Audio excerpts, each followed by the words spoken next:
Hello and welcome back. I am Mondef, of course, and I am back on the Utopia Feed the Beast Ultimate server, and we have been busy.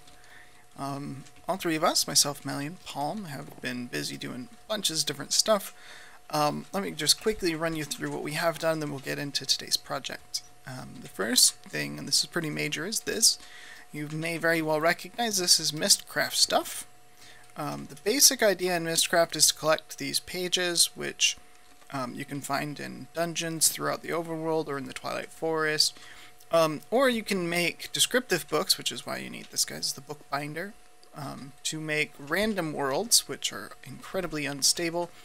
But if you go into a random world and run around, you can sometimes find abandoned libraries, which is a special dungeon that only spawns in these Mistcraft ages that are so they have a lot of pages in them, also a lot of books, but they have a lot of pages in them, and in fact of the pages we have, which is admittedly not very many, more than half of these came out of one library. We had to make a few books in order to be able to find a book that we could actually run around in and look for stuff, but we did finally get one. So, yeah, if I have a world we can run around, look for libraries in.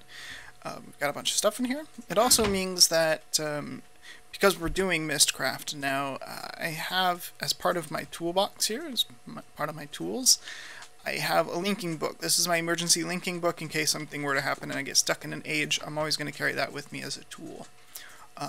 So, yeah, I don't need this in my inventory anymore. Do you want that? I don't think I need... Well, let's leave that out. You put that away. Okay. Just clean up the tools a little bit. This is an idea for a way to keep a set of these compact without, you know, having all these labels. If I were to put another book right here, the labels overlap. They sit in the same space, and it's really hard. You have to like kind of get on top of the book and try to read them. They get in the way. So the labels are good. I like the labels, but if you try to put them next to each other, it doesn't work. So I'm trying to find a way to keep them compact while looking good, while also being able to label them. So in this method, if you use any more than about a 3-letter label, which you can see in here, you get up close to the book and you can see the label. It does work for the one down there and the one up there as well. The one in the middle, of course, works the best. But this way you could have these relatively compact and do them that way. This one on the top has no label. Its label is actually just one space bar, which makes it not render the label at all, which is great. And then you can use it, you know, as a regular book. Of course, if you go that route, you're going to want to use signs and say this book goes there, that book goes here, whatever else. So, still working on it. Not sure I'm going to use this for the Mistcraft area, but you know, might work. Might work. Let's see. We have to do one thing up here so we can work on today's project, then we'll go look at some other stuff that's been happening. Hi, Mally. Bye, Mally. I need to place an energy tesseract here. And send only. Owner, I'm going to make it owner because I only want us to have access to the power. Device going to be 1. We're going to set this to we're just going to call this power. Alright, so there we go. We got power set up. Everything's running. Tesseracts are great, especially for our build design here, because I need power over there in my tower through the energy tesseract. I don't have to run wires, which is advantageous. Eventually, we do want to have walkways so that you know, if something were to happen and you needed to get to the storage tower, you could walk there without being able to fly and have a portable hole. But for now, this is a great way to get in and out of this space, which is great. Alright, so this is the storage tower, of course. This is what we built last time. I've got a little bit of stuff set up. This is a whole bunch of stuff related to storage that we might need. And I've got a whole bunch of crafting recipes configured here in case we need more of things, and some extras that I accidentally made and that I made extras and whatever else. Actually, this goes in there. So we're going to work on this, but I do want to show you 2 more things before we go working. This is one. I mentioned Palm has a really cool large-scale project in mind. We're going to make it match this style, but as you can already see, it's going to be a little different. That's all I'll say about that one. This one over here, this one's Mally's. Mally's working on her bees. As you can see, she's already moving stuff in here, which is awesome. I actually haven't seen this stuff yet. What's under there? I want to see what's under there. I need to know. Oh, nothing. A lever. A lever is under there. Cool. So yeah, it looks like she's got some pretty cool stuff going on. These will be all of her beam machines. She have them all now. So here's the inoculator. There's the inoculator. Here's the purifier, the synthesizer. Here's the gene pool and the isolator. Okay, so if you're not familiar with these, we'll do this some other time, but the basic idea is the gene pool makes this liquid DNA, which would be in this tank if it wasn't empty. Here's liquid DNA. And then you use the... which one is it? One of these. This one. This one. The isolator. And this lets you isolate attributes for your bee. And then you come into this one and you purify that attribute down to a very pure form of it. And then you synthesize it, creating a whole bunch of that attribute, and then using the inoculator, you put that attribute into a bee. So it's cool. So you can do things like take a bee that normally would require you have, for example, stone nearby to work.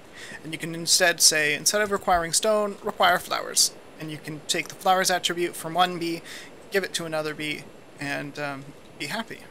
Or you can take an attribute like poisons you and remove it, and replace it with an attribute that says don't do anything when I'm nearby. Or better yet, give me regenerative properties when I'm nearby, or give me experience when I'm nearby. There are a lot of positive benefits you can get from bees that way. So pretty cool. She's running down that path. It's pretty neat. We'll have to do an episode where we just work with their bees and whatever. Some other time. Today, we need a storage system, and we need it bad. We need it so bad. Okay. To start, I think that's the middle. Looks like it to me. That looks good. Let's go get that block. Because wood, you know, wood's so valuable. Yeah, right. Okay.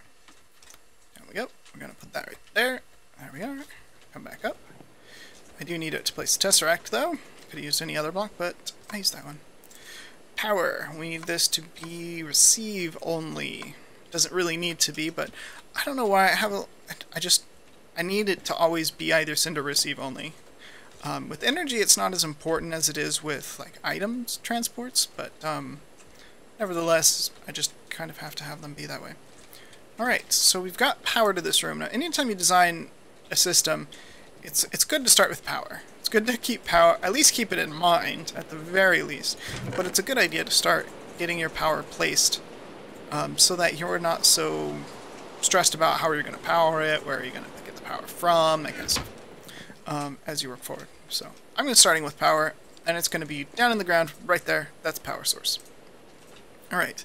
Now last time we worked with and fiddled with these toys, we hooked it up to EU, if you remember. Let me come back over here. We hooked it up over here, plugged it into these wires, and we ran it off of EU. Well, there's two reasons why we don't want to use EU. The lesser of which is that if we run it off of EU, we'd have to run a cable over there. Yeah, I could make an interdimensional storage unit, which lets me teleport EU, but those are really expensive, and yeah, we don't have the iridium yet, so not doing that yet. We're not teleporting EU yet. But more importantly than the fact that it's just expensive to teleport EU is the fact that EU really, these generators only run when they need to, which seems really efficient, and it is.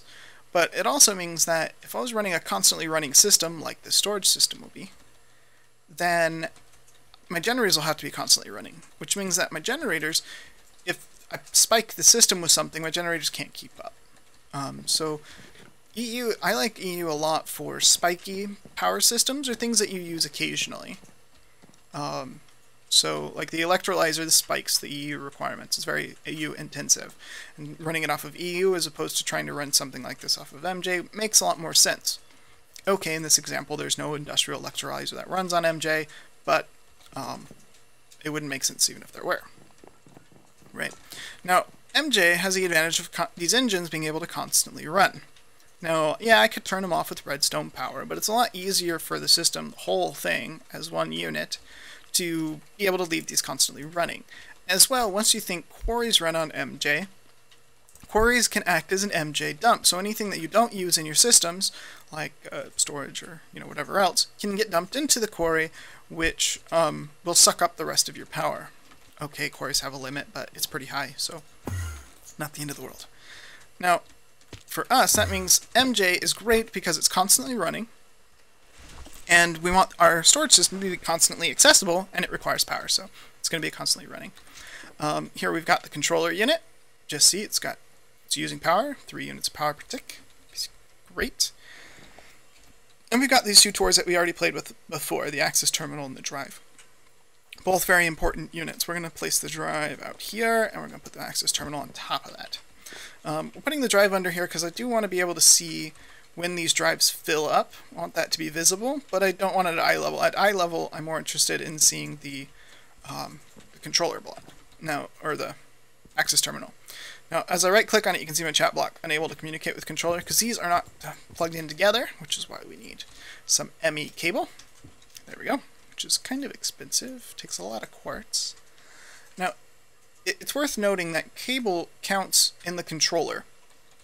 The cable has resistance built into it, and that resistance does increase the amount of energy usage per tick, so that's important to keep in mind.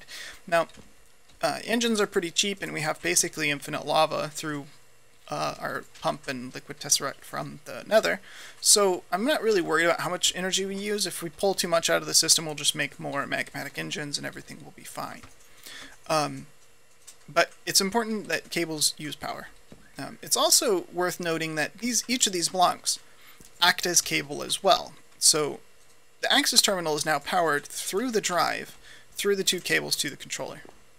So, there we go. See? Very nice. Drive accessible, terminal accessible. And I've got a whole bunch of stuff in here. So this is a really neat way to set this up. Minimize the cable usage while also maximizing your usage space. Now, unfortunately, I do have to run a cable up here, and I'll show you why in just a moment here. Put this up here. Oh, I don't need that one there. Because there's a problem with these drives. These drives store a lot of stuff, 16,384 items. But it only stores that in 63 different types of items. What does that mean? Well, that means that if I have more than 63 different types of things, which we do, because there's like 5,000 million different types of things in Feed the Beast, then this storage unit's only going to be able to store 63 of them, and this one will only be able to store 63 of them. So, in order to combat that, we need to have access to some chests, because chests, while they may not be able to store as many items as a drive, they can store more types of items. Now, yeah, alright, this is a small chest. We'll get it upgraded into a diamond chest. That should be able to store more types of items. Now, I could use smaller drives and that would work too, but we're going to run with chests, at least for now. We may want to use more drives later, but for now we're going to use chests. They're a little bit cheaper. Now, in order to access this chest from this network, we have to use this guy. It's called an ME storage bus. We just shift right click, and there we go. Kind of looks like a little plate there. It accesses, and it can read and write to this chest. Now, the way this works, and this was a test I did just a little bit earlier, the controller block here is what tells items where to go. So even though we're accessing it through the terminal, the controller tells it where to send the item. Now it has two different places it can send it. 3, really. The first drive here, the second drive. You can note this one's empty, and then the chest. Now, if it sends it to this drive, it's going to put it into the first storage drive until it's full or doesn't fit, and then it'll put it into the second drive until it's full or doesn't fit. If it puts it into the chest, it puts it into the first slot and then the second slot, just the way you would kind of expect it to work. Now, what it will do, the controller, I believe, and I could be wrong, but I believe for my tests, it looks like the controller finds the closest inventory that it fits into and puts it into that. And it's closest in the network, so this is closer, 1, 2 block instead of 1, 2, 3, 4, and then that. So this is the closest inventory, so that's the one that will get access to the items. So as I deposit an item, new item into the system, for example, sticks, those sticks now should be stored. Oops, I'm not interested in typing E. Will not be stored in the chest. Yes, they will. I tested this. I swear I tested this.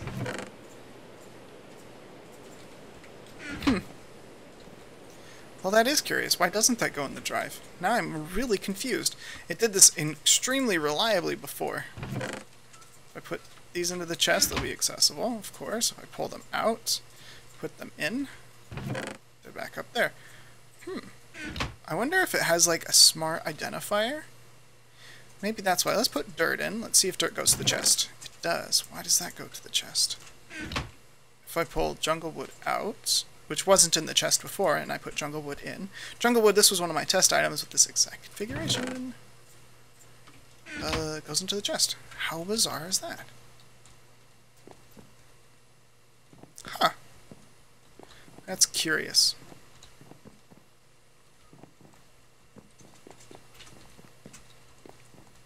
Let's move this one further away. Just for the sake of science here. Let's make it very obvious that this is further away. Oh, you know what? I wonder if it's from the access terminal that you're working with. That might be... That's a different test, but... This will test that too, actually. Oops. You have to be careful how you put these, because, yeah, you can see how weird that is. It's easier if you put the chest down first, and then you put the...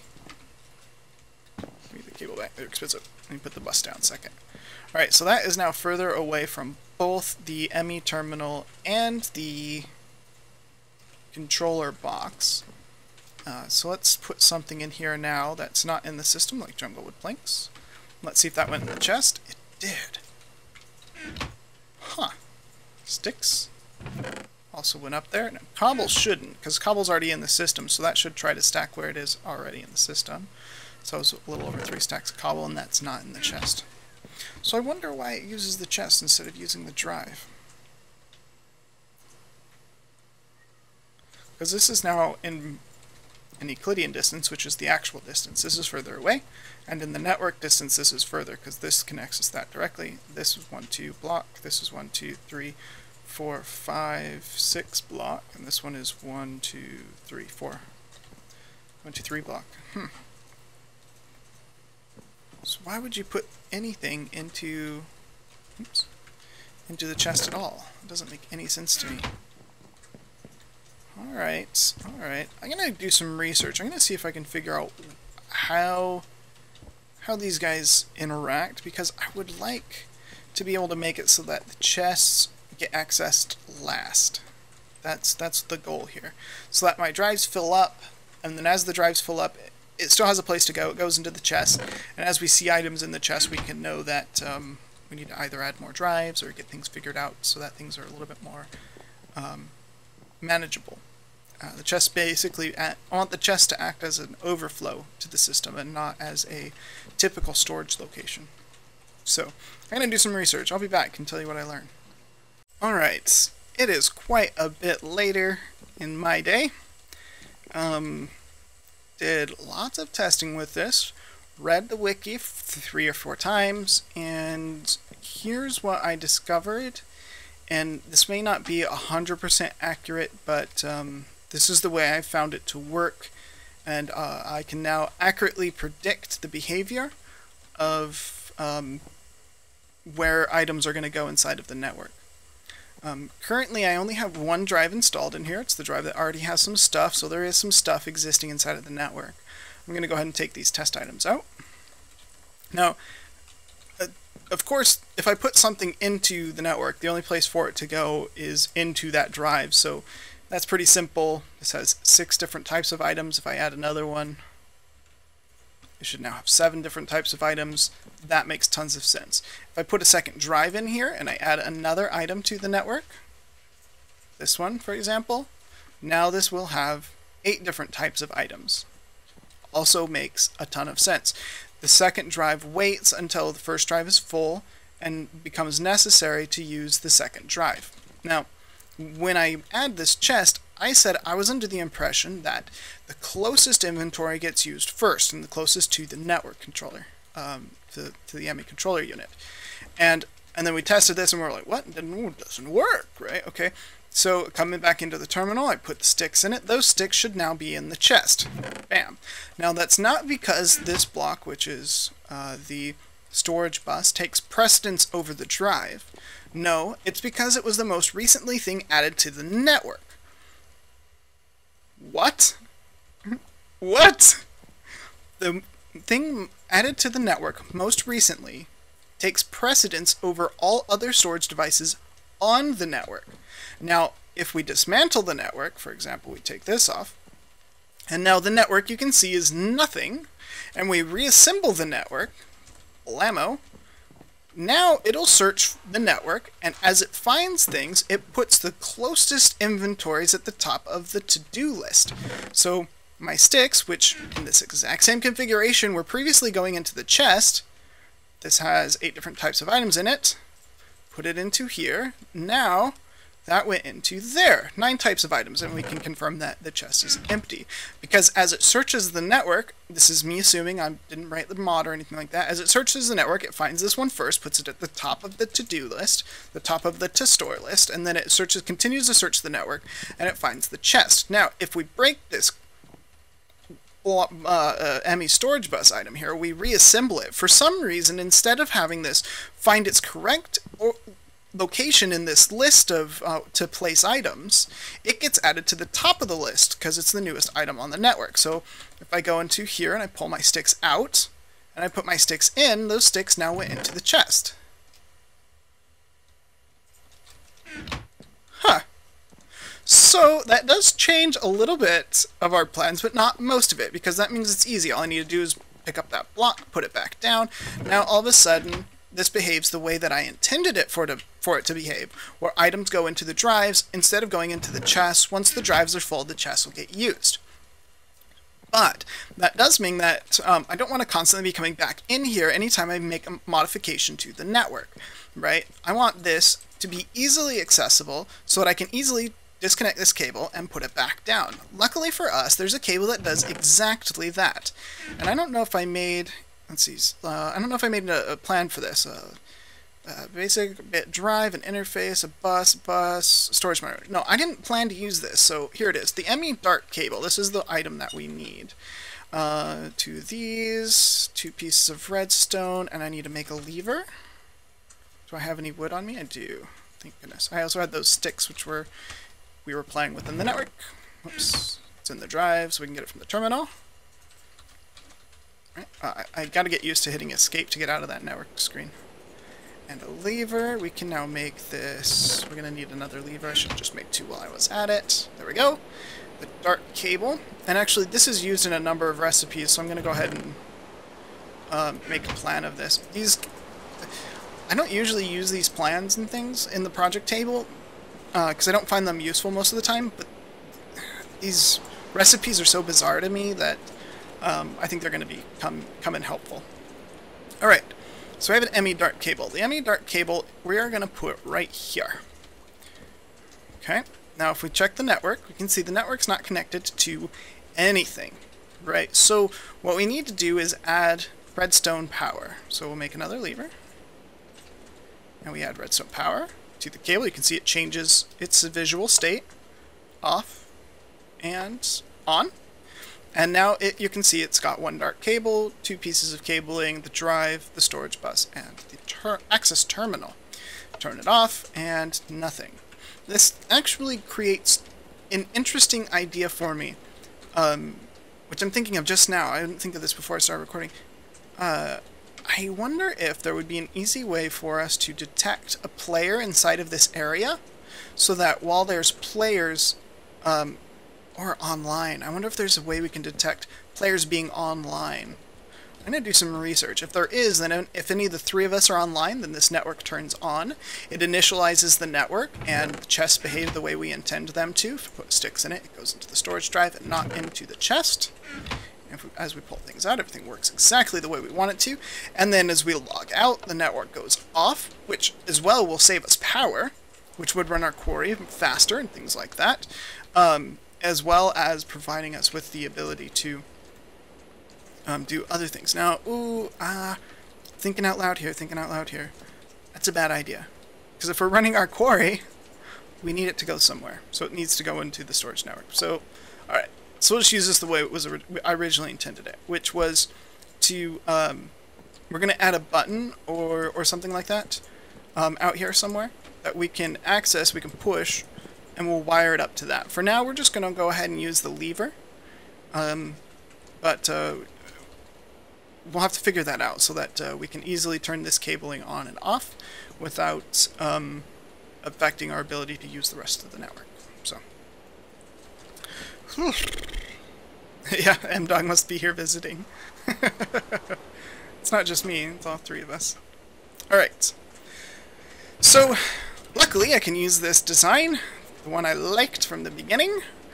We'll upgrade this to a diamond chest, probably. This is what I'm thinking right here, is we're going to do drive, we'll do an ME terminal, and then a chest, and then next to this we're going to use a new block. Block we haven't played with yet, the ME storage monitor. This guy shows us how much of a thing we have in the network. So here I've got 16,050 cobblestone, and so if I right click it with cobblestone, note that it didn't consume any cobblestone from my inventory, it just set the display. If I right click it with something else, like how many sojourner staffs are in the network? 0. Alright, how many cobblestones in the network? 16,050. That by itself could be useful, and we may set one to work in this behavior, but I'm more interested in right clicking with a oh, nope, not a right click, it's a shift right click, and you can see in my chat, the storage monitor is now locked. That means that if I right click it with a piece of cobblestone or portable hole, the sojourner staff, it's not going to change states. It's now stuck showing us cobblestone. And right and left click does nothing, it's just a display. That might not seem like extremely useful right now, but if we grab is it that one? I don't think it's that one. Which one of these is it? I'm trying to remember it by name. It's a conversion module, something like that. Conversion matrix, yeah. Conversion matrix. Alright, that takes 2 pieces of quartz, 4 pieces of iron, 1, 2, 3, 4. Hi, M-Dog. 4 pieces of that and 2 pieces of... There we go, conversion matrix. And we take this and we shift right click it onto this bus. You can see it added these extra pixels here. And now it has like a barrel leg interface. I can't put items into it, which is unfortunate. We'll have to put those into here. Maybe we'll get that functionality later. For now, though, it works as a way to get items out of the network, which is great because sometimes just visually, things that you are going to access a lot, like we'll probably have one of these for cobble, dirt, we might do like smooth stone and stone bricks, and then we're going to replicate this entire design over to here where we're going to have, maybe redstone and redstone torches and, things that we might want to use there. And on this side we might put, like wooden pipes and cobblestone pipes and pneumatic tubes and things like that. And then on this side we'll put something different.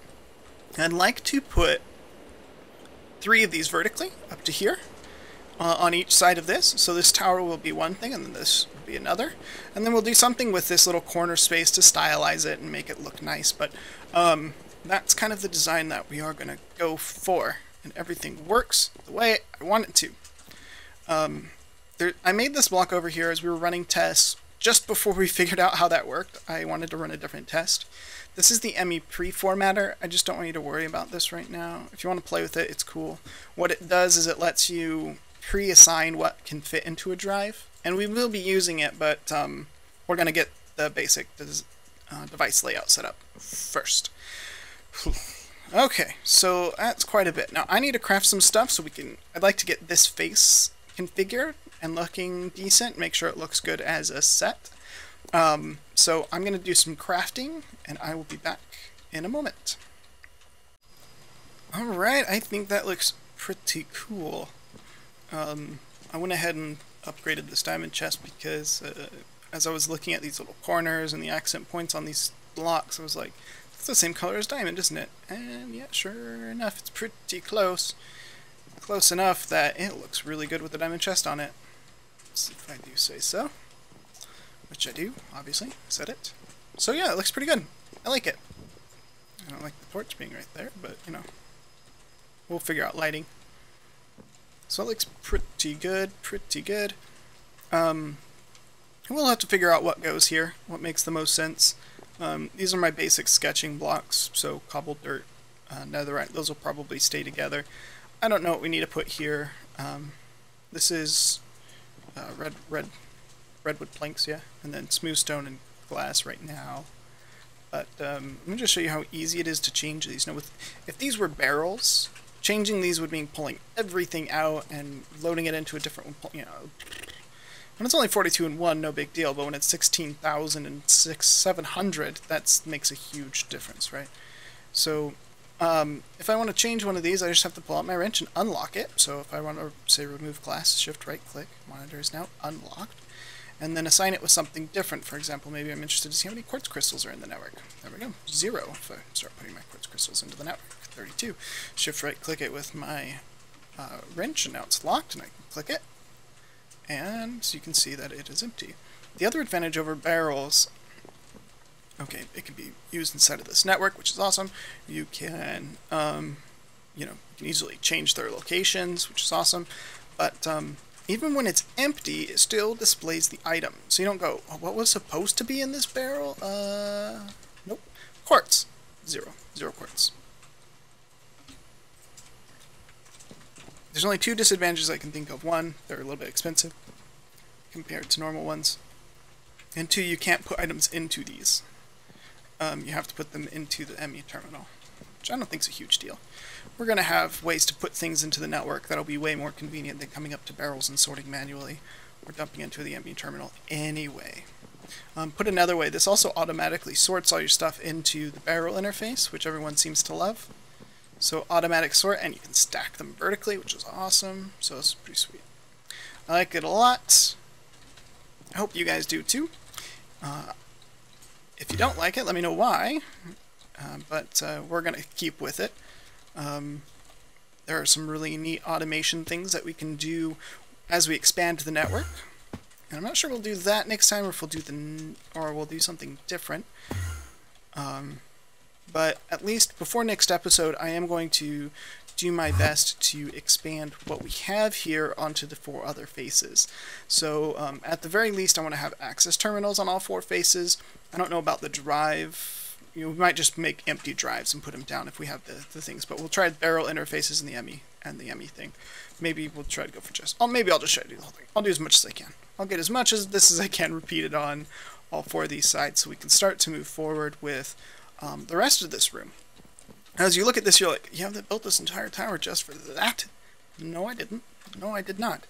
There's way more than this that this can do than just raw storage. And that's what the rest of this room will be for. We're gonna have, you know, we're gonna move the, you know, the laser and the the chipset maker's name I can't think of right now, the assembly table, and the laser setup, that'll be in here.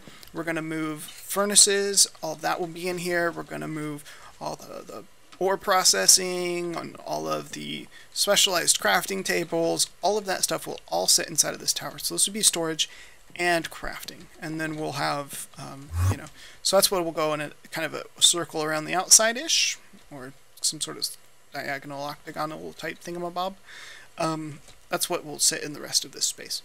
We'll get as much to fit in here as we can, and the stuff that doesn't fit in here we'll have to put in a different tower. I know a few things aren't going to fit in here by already. Some of the advanced Greg Tech machines, when we get to them, they're not going to fit in there. They're going to have to go into a different tower, which is fine because you really don't use them a whole lot, and when you do, you're usually doing pretty specialized things. So, yeah, but anyway, we're out of time. If you like this video, click the like button or leave me a comment. Either way makes me very happy. Thanks for watching. I'm Mondef. I'll see you next time.